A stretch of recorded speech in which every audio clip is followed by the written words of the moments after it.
Where are you at right now with your Texans in this offseason? All right, because they got a whole lot, fellas.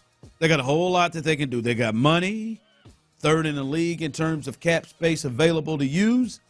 They've got picks. They still have picks from the Browns. They have their own. They've got picks where they can improve this team big time. But where do you think they should go? Because they have got this team to this point by building through the draft, right? Derek Stingley is a guy 2 years ago that really came on late.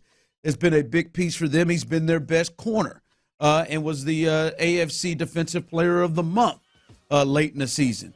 Will Anderson, who they moved up to go get, they got aggressive to get him at 3 last year, was the Rookie of the Year defensively. Obviously, C.J. Stroud and what he did and how he changed things. Tank Dell as well in the draft the last couple of years. They've been able to build this up through the draft. Jalen Petrie, however you feel about him, he has still been a guy that has been a starter and above that, or at least an average player in his time here.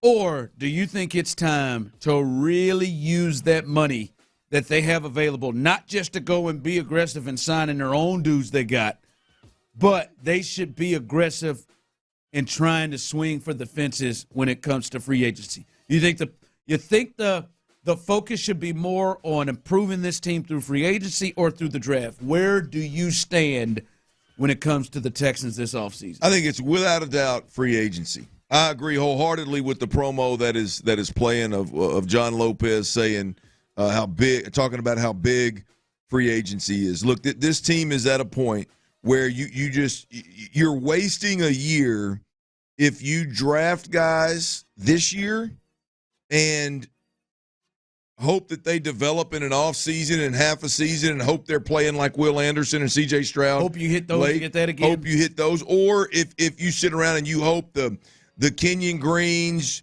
Juice Scruggs, those types of guys. I'll even say some of the ones that are developing, right? The Christian Harrises, the Jalen Petries. Like if you just sit around and think we'll draft guys, it'll be okay if it takes them a year or two to develop, and we'll be patient with them, and when they get there, they'll end up being good. Right. How long did it take for you to start to really feel good about Christian Harris? 2 years. About a year and a half. I was going to say year and a half. Yeah. Second year. Year 2 is when it happened. In the second half of the season. Right. Nico Collins, year 3. Right. I mean, it's nice that C.J. Will and Tank and those guys hit, but I mean, we're talking about going from the second round of the playoffs to an AFC Championship and potentially a Super Bowl. How are you going to get there? It's not through the draft, man. It is 10 out of 10, Ron. The answer to your question is free agency in a huge, huge way. This team is primed and ready. In fact, I'll say they're good enough. This team is good enough right now where I don't believe that a 2024 draft pick, any of them, your premium picks or anybody, any diamond they find in the rough, none of those guys are going to impact this football team in a way that it's going to be like, that guy helped me beat Baltimore. That guy helped me beat Kansas City. That guy right there allowed me and gave us a better chance to make a run to an AFC Championship and hopefully a Super Bowl in the next 2 years. Absolutely, for the Houston Texans, this is a veteran free agent year to get better and establish yourself as a mainstay in the playoffs and a serious threat to the best teams in the AFC.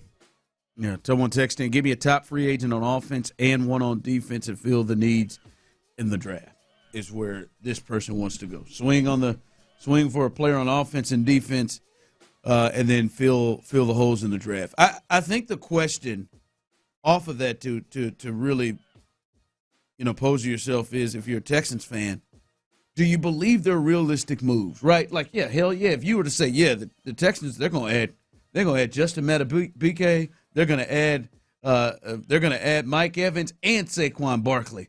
Like, yeah, well, hell, if they add all three of them, yeah, I'm with you.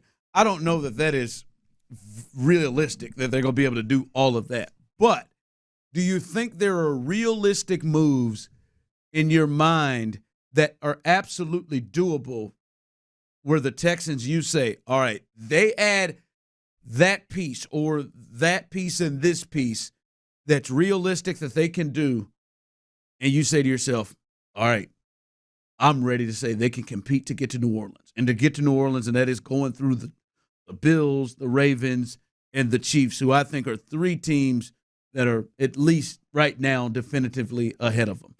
Do you feel like there are realistic moves that can be made in which they can be on that level? Because if you do, then I think yes. Because there are some teams that can make moves, but that doesn't mean that they're ready to, like, multiple moves that kind of put them in a situation where, boy, if this doesn't work out, this is going to maybe take us steps back. You think they're there? If there are the realistic moves out there that they can make? Yes, absolutely. I believe they're there. And the question, my only question is, Nick and D'Amico, are they feeling that way? Are they feeling froggy? Are they ready to jump in this free agent pool and give themselves a chance to win a Super Bowl? I believe if they're aggressive, look, they are a team that players around the league would love to play for. And I say that both because the city of Houston and D'Amico Ryans and the staff that they've put together. Right now, I believe it's – and C.J. Stroud being there, by the way. I believe this is a destination place for guys. Like, I think Mike Evans. I think Mike Evans being a Galveston guy, I think you got an upper hand on Mike Evans. The fact that you've got – so I mean, the destination, I believe, for multiple reasons now, not just because of the damn city – I believe is a place that guys are going to want to play in. Number two, you got the cap space. You're one of a handful of teams that's got the kind of cap space that you have right now. You can, and look, I don't want you to get reckless with it, but you can ultimately outbid for guys that you know that you want and you got to have to go win a Super Bowl. You've got the money, you got the means, you got the location, you got the desire to be here. You got C.J. Stroud, you got the draw. Absolutely, I believe that they're there, Ron. No question about it. It's how aggressive do these guys want to be? Yeah. I think you give me impact players on both sides of the ball. I'm wondering, do I say, all right, they can play on the field with the Ravens and the Chiefs? Well, I got to see what those players would look like and what those impact players would look like. Because I guess with the free agency thing, it doesn't mean that you can't still build to the draft. Yeah. But if they do it the way they have done it, the impact was going to have to be from the draft because you weren't bringing in free agents that stacked up to be better than those guys, right? You didn't bring in big-time free agents. Right. Like last year, it's Blake Cashman, or maybe Dalton Schultz kind of was close, and Jimmy Ward were close. Those are both one-year guys. Well, Jimmy wasn't, but Jimmy's not a one-year guy, was he? No, Jimmy I don't think so. Dalton was. But I mean, so those are guys that obviously were down to, hey, we're getting a one-year deal. Like, I'm talking about guys that aren't accepting one-year deals. But still, like, if this team was going to have a special season like they had, it was going to be Will and CJ making the major impact. This year, I think where you're saying they're drafting in the 20s, 23. Yeah. Like, you want a big-time free agent to where you know they're going to be the big impact and not just from the draft. Because if you got to depend on pick 23 in the second round or whatever, I don't know if you're going to – I don't know if that's going to get it done. Yeah. To get you up to that. I mean, look at it, Ron. I mean, here's the deal. I believe this. With what's in place right now in Houston, you give me Saquon Barkley, DeAndre Swift, or Josh Jacobs, one of the three at the running back position. And then you look outside, anything from – and I know T. Higgins may get franchised, but anything from T. Higgins to Mike Evans to add to this receiving core. And I believe that C.J. Stroud in the Houston Texans offense, with Bobby Slowick pulling the trigger and C.J. Stroud at quarterback, puts them on the same. I believe they can go into a ball game and they can score with anybody in the league.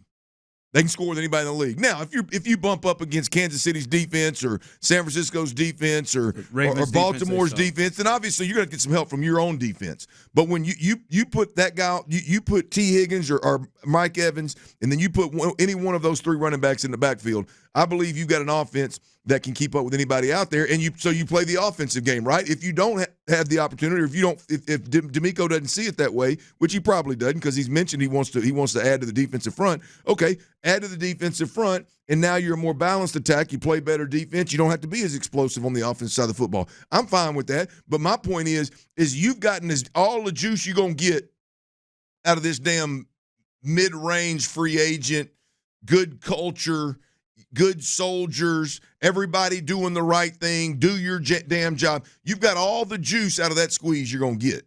Now it's time to go big. Now it's time to go big and see if you can't win this thing. To your point, you got 4 years on C.J. Stroud and Will Anderson. You got 4 years on those guys' rookie deal, man. You got to make the most of it. Don't wait 2 more years to go, man, damn, we sure need a top-tier running back. Yeah. I mean, it's time to go for it for a minute.